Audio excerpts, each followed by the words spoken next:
Welcome to Building My Legacy podcast. This podcast is designed for leaders and entrepreneurs who want to leave a legacy and will provide strategies that focus upon key elements for legacy creation, determining your desired impact and its benefit, increasing your legacy's reach by engaging key stakeholders, planning, prioritizing, and executing.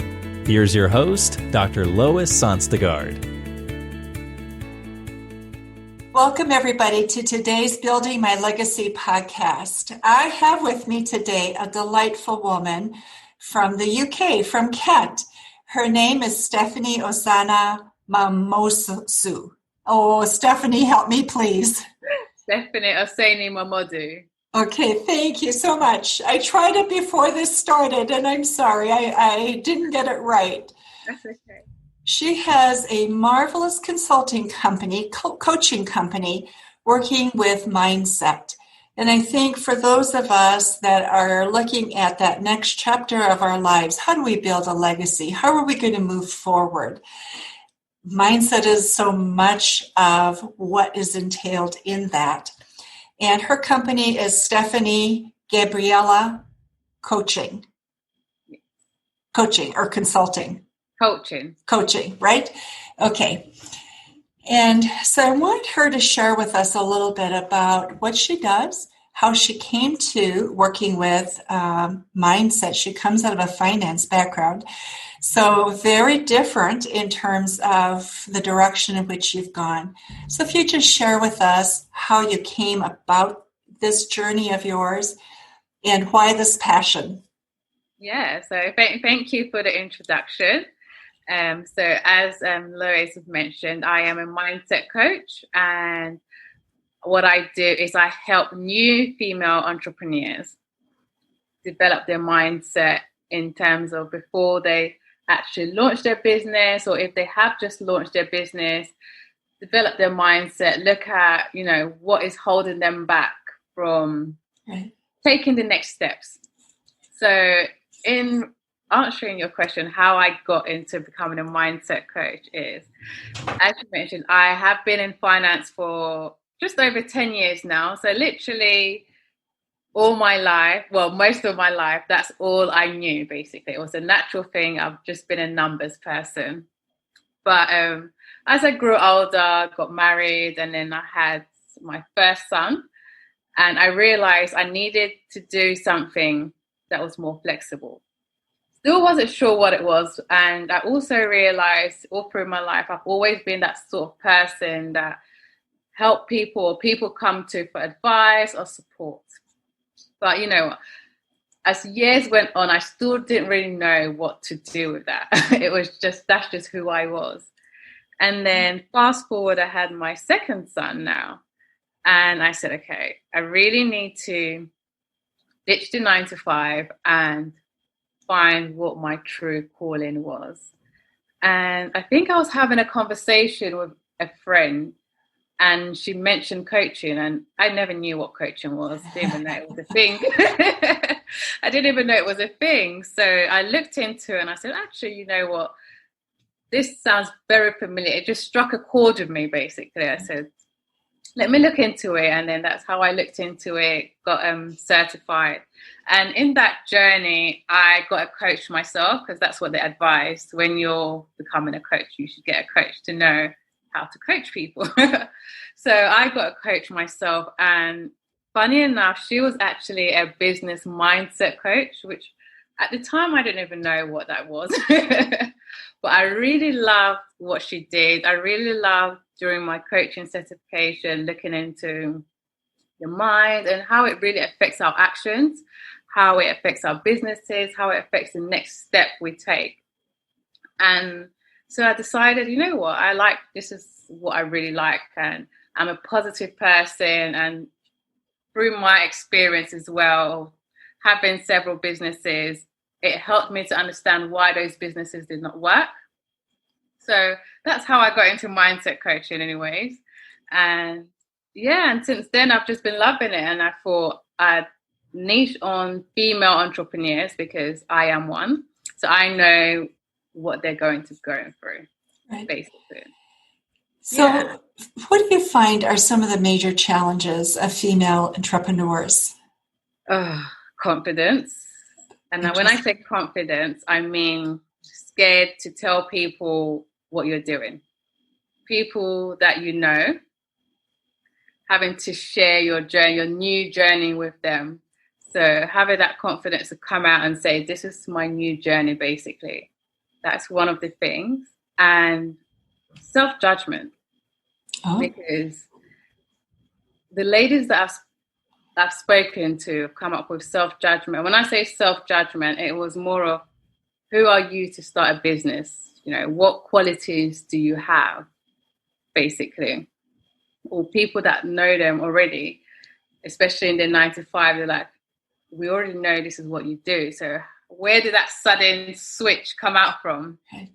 So those are quite interesting when the ladies speak to me and you start digging down into what is really holding you back. And it could be also self-judgment with family from back in their past, family not supporting them for their business journey because they're used to having that mentality of, you know, you need to work your 9 to 5, you need to have job security.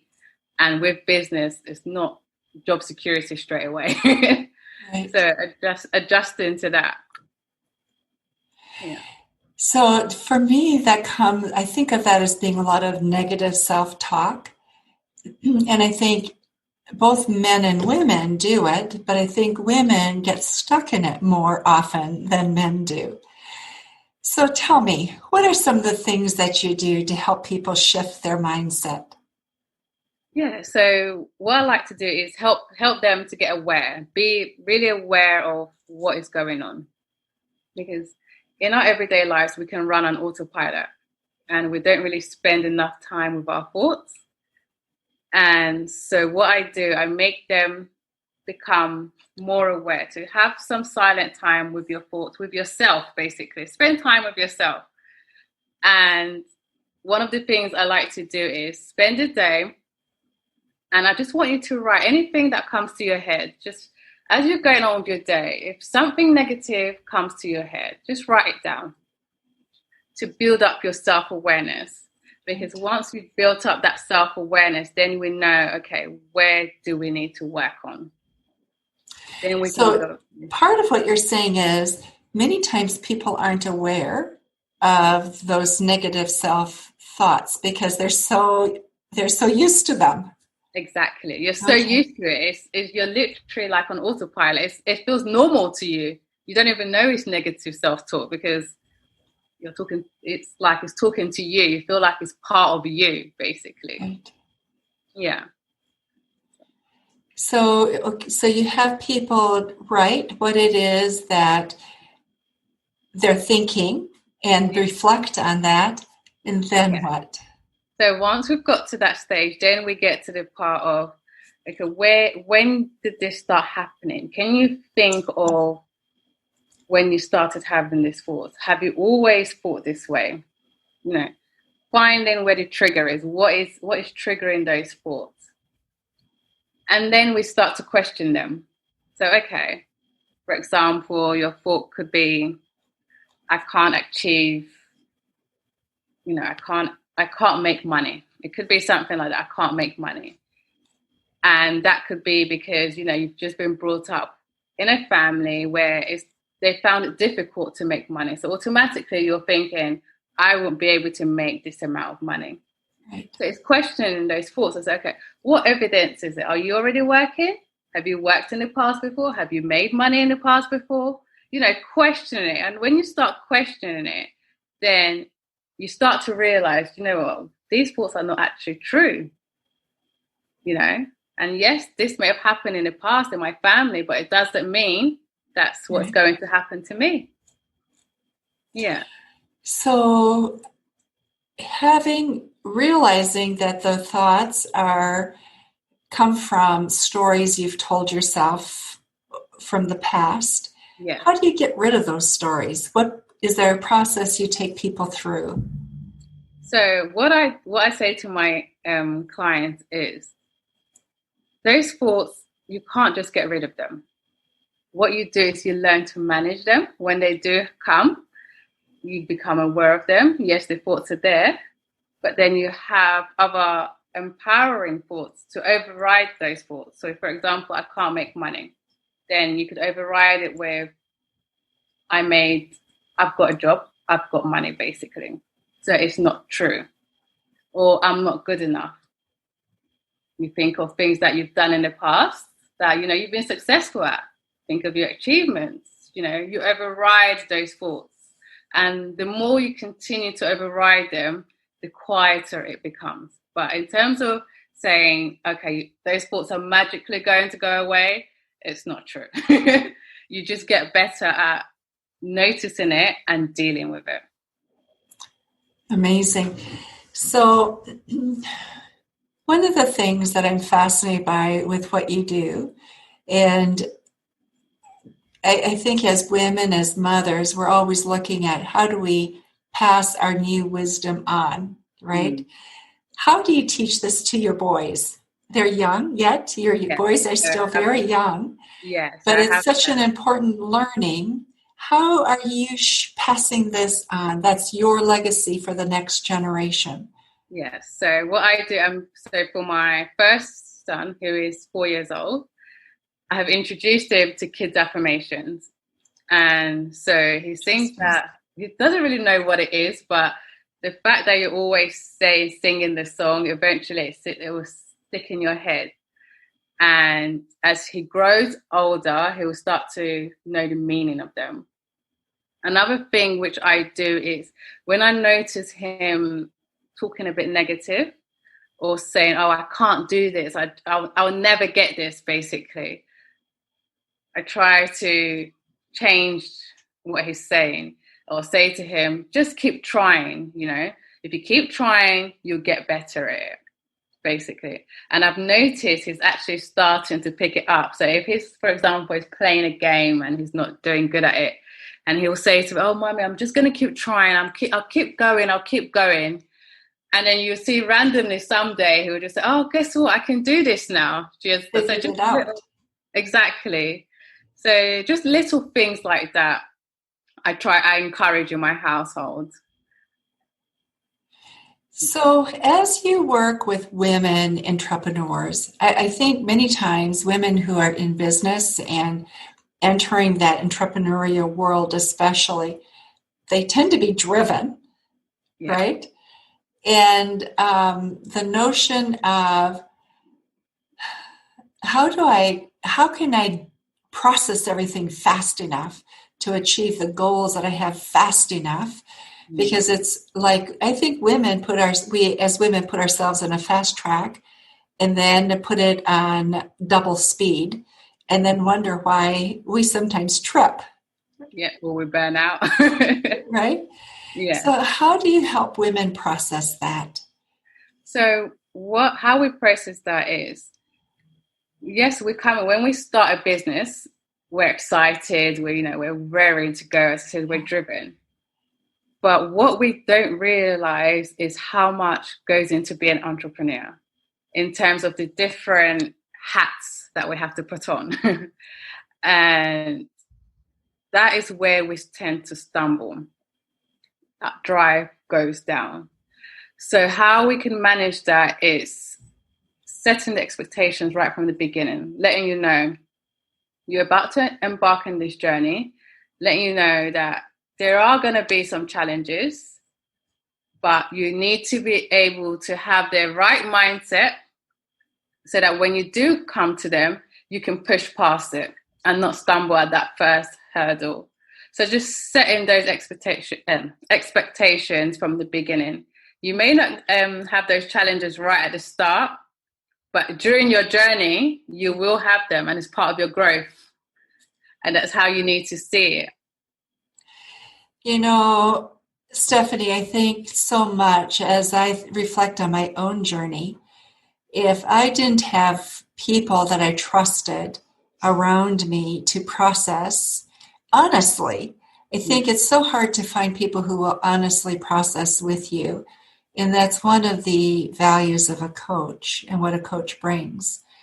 I think also having a coach that really understands issues of women is so important, because if you're a woman in business, there are things that we do differently. We take in and process a little bit differently. And knowing how to manage that becomes so important. Exactly.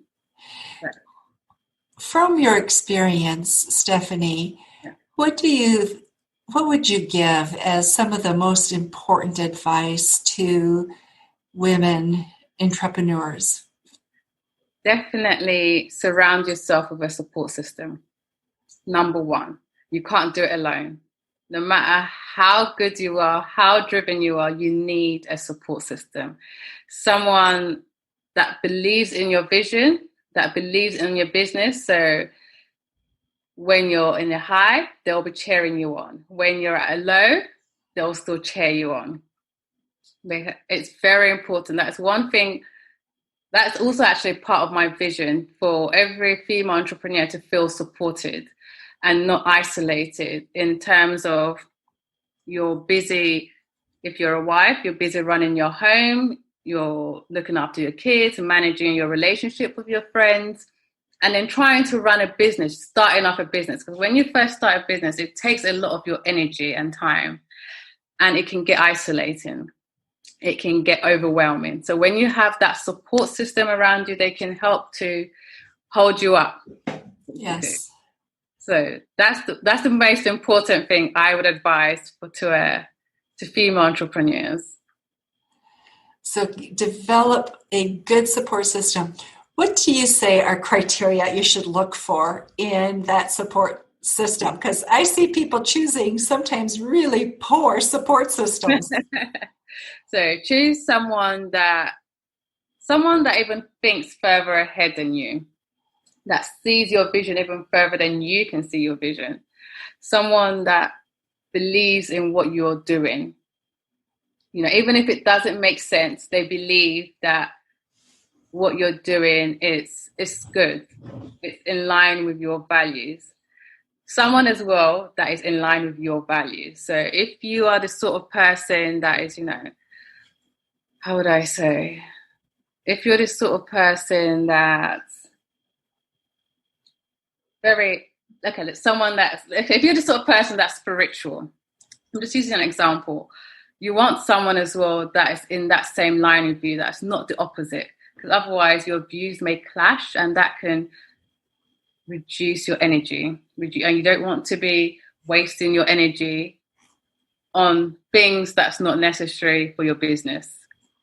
So someone with high energy, someone that will support you, someone that sees your vision further than you see your vision, basically. See you better than you see yourself. And reliable. Yeah.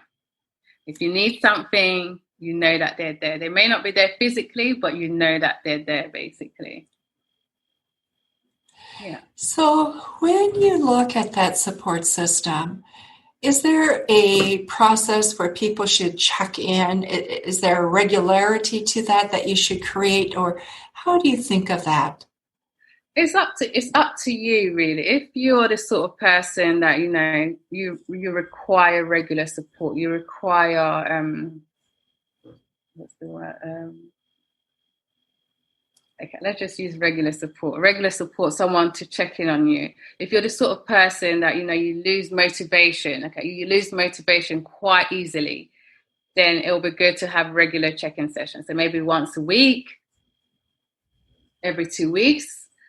Some people don't like to communicate regularly. Some people like their space. So it depends on yourself, what you require for you and your business. You're the sort of person that, requires regular encouragement, or something little can trigger you and make you feel motivated, or then it's good to have regular check-in sessions. I think for myself, part of what I've learned in my own journey is that when I haven't created some regularity, some pattern, I tend to wait until I have a crisis. And then it's like, okay, there's a lot to fix. I'm asking a lot of people. And so I have learned that for me, it helps if I kind of create a structure that says, I'm going to just call maybe just 10 minutes once a month, review what I've done. This is where I'm at. This is where I may need help down the road. Just so people have in their mind what I'm up to. So when I hit my crisis, they're not going in crisis either, trying to support me. Yeah. I think for me, I'm the sort of person that I need to check in every week. Okay. Simply because I am one of those people that have so many ideas always going. And I need to check in with someone to, bring me down and focus on what I'm doing instead of processing all those ideas at the same time. So I have to check in weekly, and it helps me anyways. It helps me keep on track with my business, keep on track with my goals as well. What's fascinating, Stephanie, is in the beginning part of entrepreneurship, that is a concern that we have. And then I see it also later as we begin to look at legacy and what are we going to do with legacy. We have that same ideas everywhere. How do I bring it? How do I focus it? Where do I really, where will I have the most passion and get the most sense of meaning out of what I'm doing? But it's interesting. The process remains the same. The issues are the same. How we will deal with it and resolve it may differ because we have more skills as we move on, right? But I think it's interesting. It never does end. It doesn't. It doesn't, because it's a cycle basically. It keeps going, just that it's different levels. And as you said, you would have built up more knowledge on how to deal with it. So we still go through the same thing right from the beginning to the end, but it's more of how we deal with it that's different. So, Stefanie, as you work with women, you've gone through, in a sense, a huge learning curve with them in terms of what their issues are. Comments that you would like to leave with women entrepreneurs now, from what you've learned, wisdom that you would like to share that is really important. Focus on your end goal. Focus on your vision. Act from a place of where you want to be, not where you are now. Make decisions from a place of where you want to be, and it would get you closer and closer to that vision, rather than based on how you feel right now or where you are right now.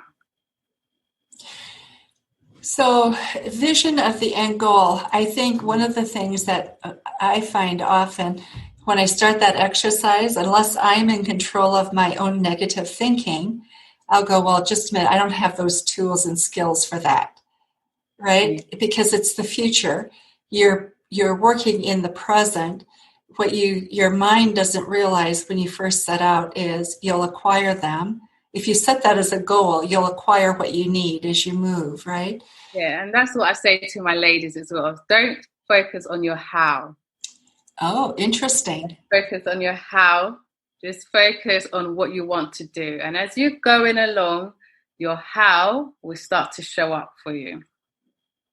Because we spend a lot of time focusing on how am I going to get this? How am I going to, how am I going to start this business? How am I going to get my clients? But focus on what you're doing right now, and it will start to show to you, basically. It will start to show up. You'll start to see how you're going to do it when you're not focusing on it.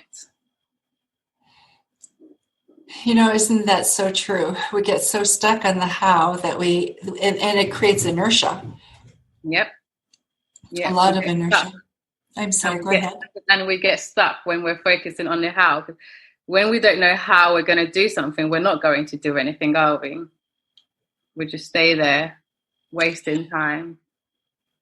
Right. So part of what, Thinking back to the beginning of our conversation, part of what moved you was you had a friend who then became your coach, or somebody who became your coach who really helped you with that visioning, right? Yes. So during my training for my certification, I got a coach who helped me. I knew what my vision was, but she helped me in terms of what I needed to do. Got it. Carry on doing what you're doing, showing me the steps and just asking me, okay, what is it that you want to do? What do you want to achieve? Asking those questions. And because when someone asks you those questions, it really triggers your mind to get you thinking. So if I was stuck on, okay, how am I going to be a coach? Or, how am I going to serve these ladies when I'm coming from a finance background? I probably will not be where I am right now. Interesting. Yeah. What do you think helped you the most leap past those limiting beliefs that you had? What would I say? I would there's two things. I would say my coach helped me because, she helped me to see that I had a message that I wanted to put out there. And if I was scared, if I remained scared or afraid of sharing with people what I do, that message will not go out.